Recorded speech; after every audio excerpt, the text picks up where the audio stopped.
Hello and welcome. My name is Joseph Beerbower, and I'd like to thank you all in advance for agreeing to be my audience this evening for my persuasive speech for my communications class.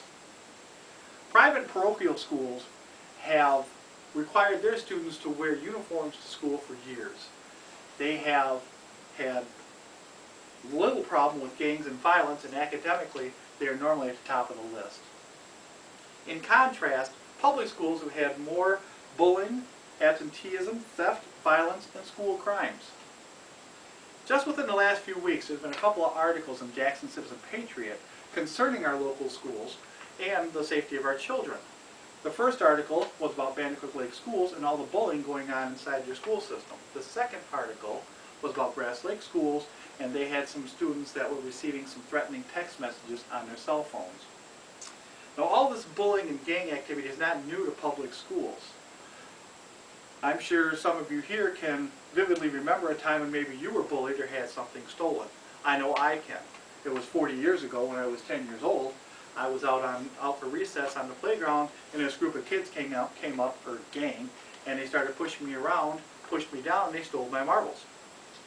Fast forward to today, my daughter, dealing with theft, my daughter has had 2 of her cell phones stolen. So the question is, why are we waiting until somebody gets hurt or somebody gets something stolen again before we start dealing with the gangs and the violence and the theft in our schools? Most of these issues could be solved simply by mandating putting uniforms into public schools. So let's start off by looking at the safety of our children. The safety of our children should be our #1 issue or concern for us parents.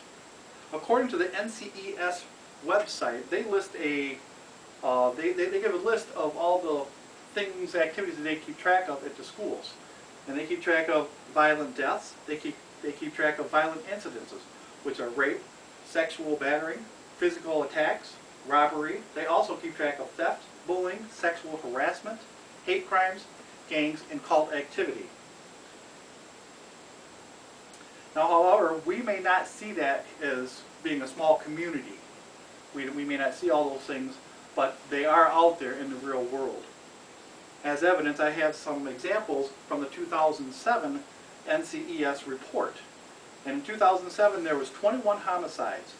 There's 1.5 million students were victimized by either theft or a violent crime. 8% were threatened with a weapon. 24% of the students witnessed gang activity and drugs on their school grounds. 7% of the teachers received threats from their students, and 3% have been attacked. We have a problem. Now, according to the public schools uniform statistics, the first landmark for putting uniforms into schools happened in 1987, and it was Cherry Hill Elementary School in Maryland, or in Baltimore, Maryland. The second big landmark that came by was in 1994. In 1994, gangs, bullying, and violence and theft was an all-time high in the United States.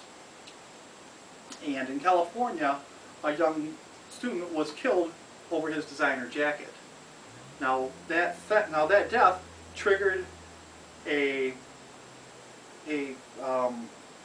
big discussion among Will Rogers Middle School's board, and they wanted to know if they could if they should put in a school uniform policy to help combat their gangs and violence in their schools. But they also had a bully problem, a theft problem, absenteeism, they had poor grades, and they had a big dropout rate at that place.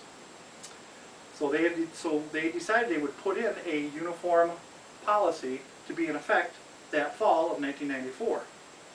So when school opened up, they were one of the first schools, or they were the first school in California, first public school in California to institute a uniform policy. And they had such an astounding turnaround in numbers. They had a 76% improvement across the board for all their crimes and stuff, that the other schools in the local area joined in, and they also went to a policy for uniforms for their school. When they did that, it drew a national attention to them, and Bill Clinton, who was president at that time, went out to Will Rogers Middle School and was equally impressed with all the stats and the turnaround they had did in the 2 years of having a uniform policy in place. He was so impressed that he talked about it in his speech later that year in the State of the Union. In 1999, Will Rogers Middle School proudly revealed their year-end stats for school, and their crime is now, as of 1999, after 5 years of the policy, was 91%. Their crime was down. They had 90%, suspensions were down 90%, sex offenses were down 96%, and school crimes were down 69%. So it's hard to argue that uniforms don't work when you see these kind of numbers. And those kind of numbers were in every school. As the other school, the last big school landmark for schools putting uniforms in there was in 2000, when the school of in Philadelphia, the school board there mandated that all 200,000 of their students would be in uniforms by that fall school year. So that was a big landmark for them.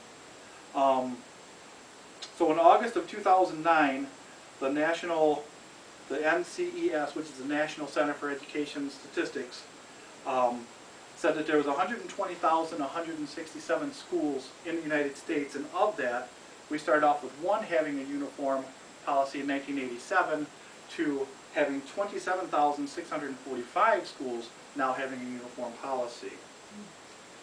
To put the uniforms in school, it was written in the Children's World St. John's Parish magazine that to do that properly, you'd want to mandate the uniform policy and start it at the K-5 level. K-5 level, and let it grow with them. So I want to close with a quote from Jeffrey Warren, and he said, and I really like this quote, it said, "Uniforms allow children the right to distinguish themselves for the deeds they've done and not the duds that they wear." Thank you.